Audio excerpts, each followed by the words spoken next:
So can you talk about a time where a lot of your customers don't understand or do understand the importance of not relying on one partner for a strategic transformation? Indeed. Uh, there are instances where people start with the observation that let's have one dedicated partner. Of course, there is pros and cons to that.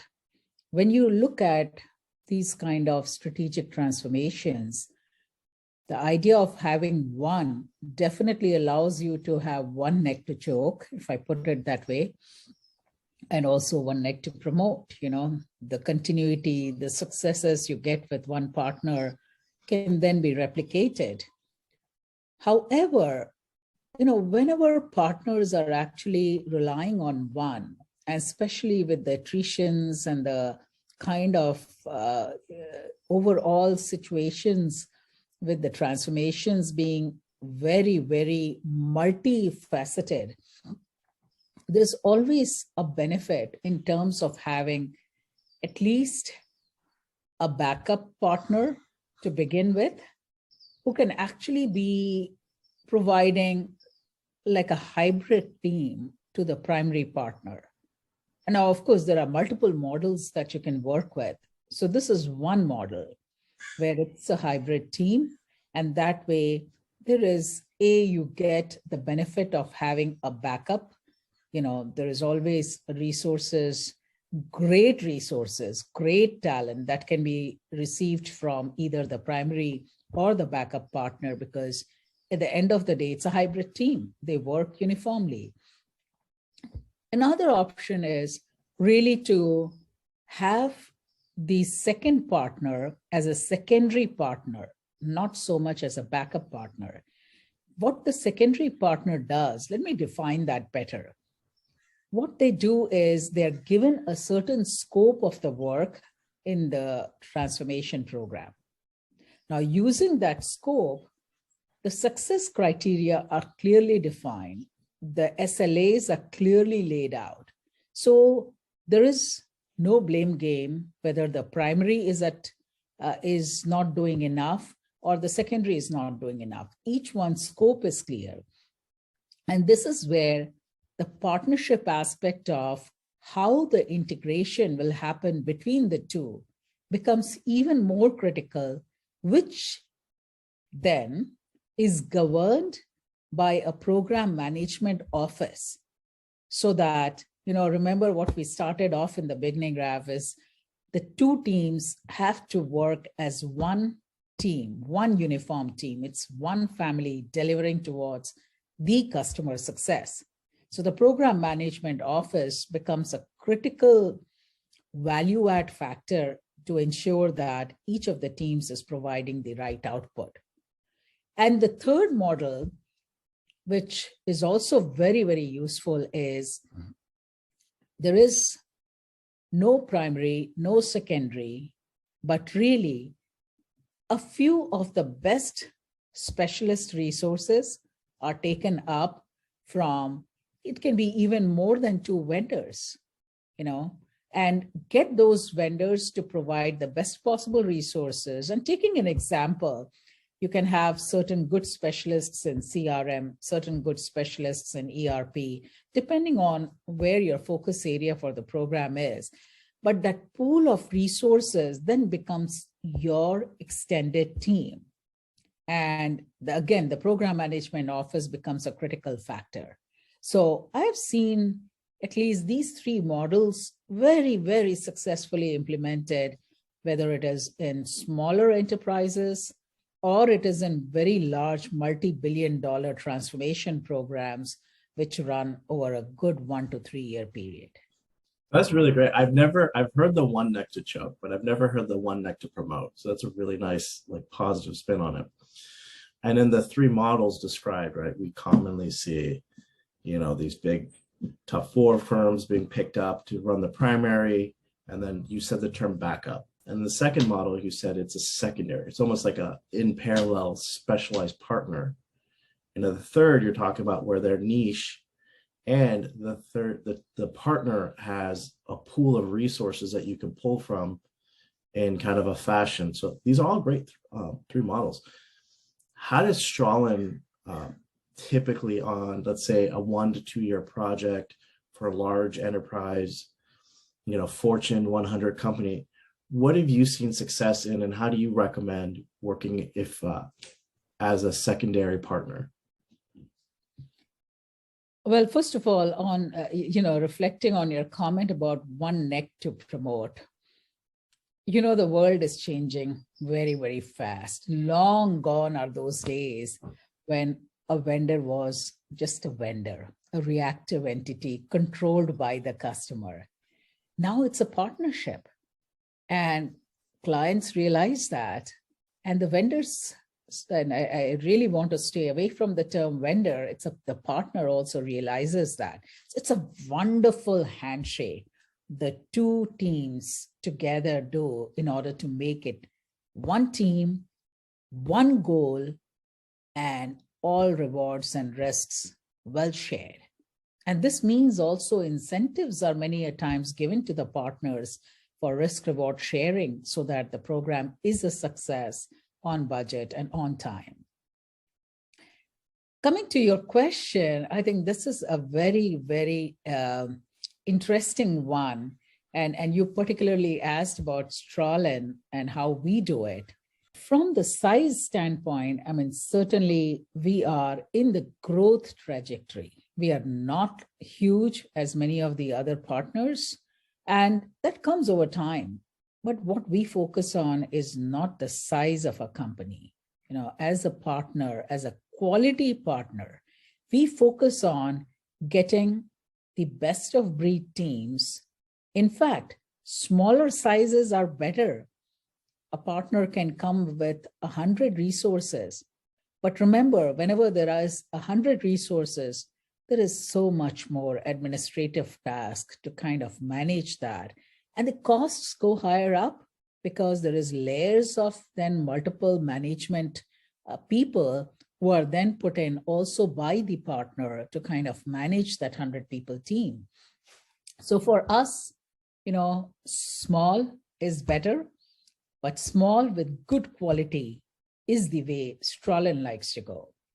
And talking about some of the things that we have been doing with especially Fortune 100 companies, amongst many others, including private equity portfolio companies as well, is to really look at whether it is, as we discussed, it is a dedicated primary vendor, secondary vendor situation. And let me take that, in fact, when we are a secondary vendor, in those roles, we make sure we set up not only a great relationship with the end customer, but also set up the right dialogue, the right relationship with the primary vendor.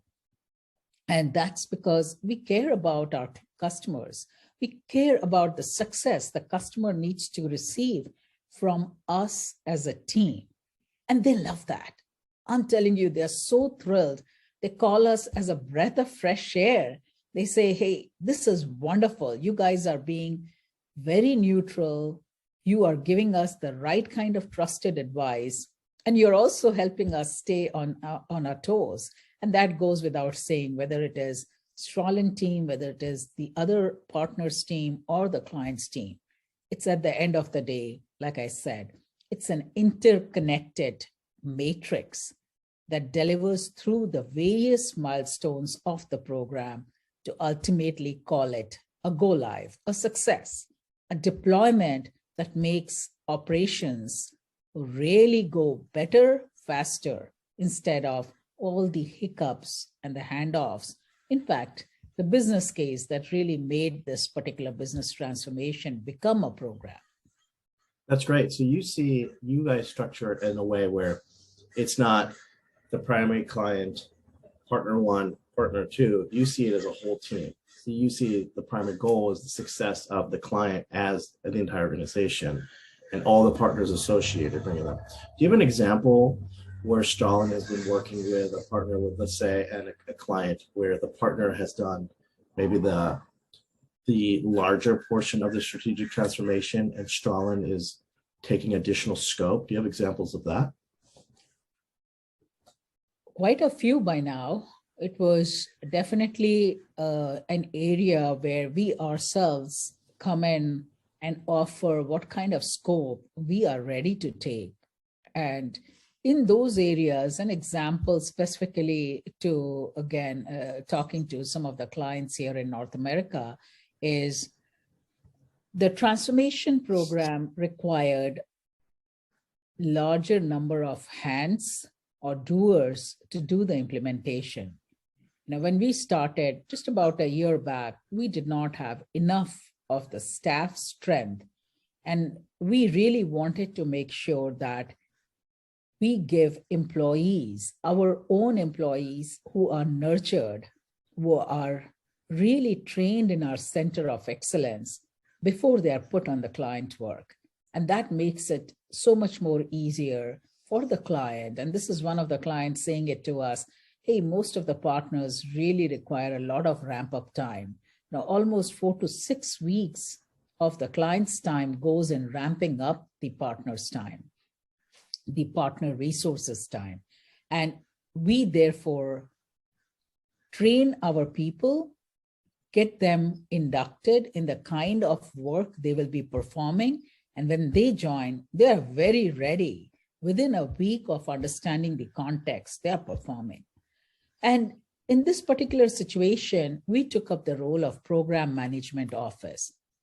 I'm tempted to call that as the toughest role, since you do need to make sure you're not at 30,000 feet above the ground level managing a program, but there is a governance layer, there is a risk management role, there is also a hands-on role from a day-to-day daily cadence of meetings, where you really manage the show with respect to making sure there is no surprise. As soon as surprises start coming, there is obviously an immediate task force put in place to ensure that find the root cause. We believe in finding the root cause and not just putting Band-Aid on symptoms. There is no cover up. Everything is transparently managed. So this is one example where the program management office provided by Strahlen really helped the client.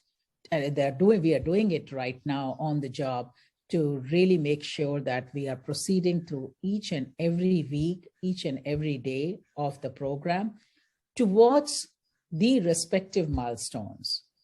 And there will be tracks which are related to data. There will be tracks related to integration. I mean, overarching, every track is important. So there cannot be a weak link that is left as an oversight.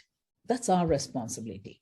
And we make sure we do a very good job, an excellent job of that. Yeah, and you said something really important. Program management is one of the hardest, most difficult jobs because A, you get none of the credit and you get blamed for all the failures, right? You have to run it as, every aspect of it, get to high level to details.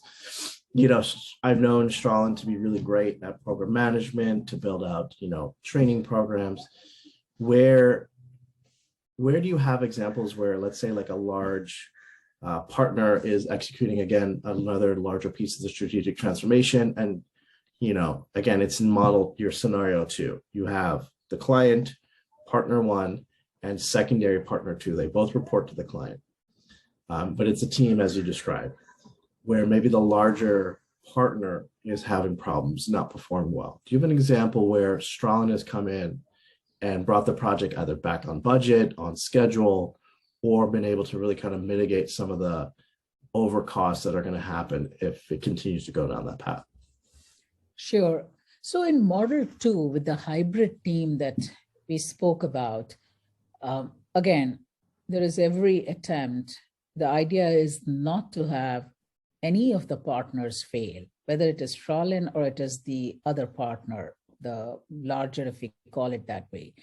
The larger partner, in case, everyone is human, there are issues in every company, and those issues need to be addressed for the success of the program. So in one particular situation where it was about a Salesforce and a NetSuite end-to-end transformation program, where the entire work had to be done in 9 straight months, 9 months, that's it. This was critical from a business standpoint, since there were dependencies. The company had to be also, sold off for an IPO, with an IPO, or in any other strategic investment. Basically, there were strategic imperatives that had to be met. And so there was no room to miss on any of the deadlines. And obviously, needless to say, budgets were fixed. Especially wherever Strolin comes in, we definitely do not allow any budget creep or time creeps, right? In this case, when we observed as being in charge of the PMO office, that there were some shortfalls, some delays in the areas where a Salesforce implementation, specifically focusing on the configure price code, which were getting impacted. What Strolin did, and extremely important to note that this kind of CPQ implementation does require a huge collaboration with the sales operations team of the customer. And there were daily jobs that the customer and sales operations team were also handling, besides also giving time to the program for making sure the CPQ was being set up properly for a go live. And since there were delays observed, Strolin stepped in to make sure that, appropriate diligence in terms of the time commitment that the customer's sales operations team needs to give. B, this may sound like extremely common sense, but believe me, it doesn't happen in most customers. And we made sure that we gave a well-written out best practices, almost you can call it a script, so that the sales operations really was well guided in terms of the to-be target state they will achieve as a result of this particular transformation, which motivated them. Singularly, this was such a motivational factor because they could see every order that took a couple of days, many a times because of the manual hiccups of the current as-is environment, how it could be done a lot faster, in hours, in many cases, just in 1 hour. A big help. So that was on the customer side. On the other side, where this other vendor, as part of our hybrid team, was also having a lack of proper number of what I call is knowledge. The amount of knowledge and all the resources wasn't as uniform. And that's sometimes a one-off case. Sometimes that's a regular case because the vendor was also suffering from some attrition. And we stepped in, instead of highlighting that as a drawback from the vendor, we gave full due respect to our partnership and to the goals that we are trying to achieve jointly for the customer. We brought in some of our resources in a staff augmentation mode, filled in the gaps in a very, very short turnaround time of within 2 weeks, And that allowed the business continuity not to be impacted. At the same time, not only by bringing in additional resources, but also finding ways how to come back and recover any lost time because of this lack of enough resources from the other vendor. We were able to bring back the project on time, and it was again moving along well with the milestones that we needed to achieve as the next steps.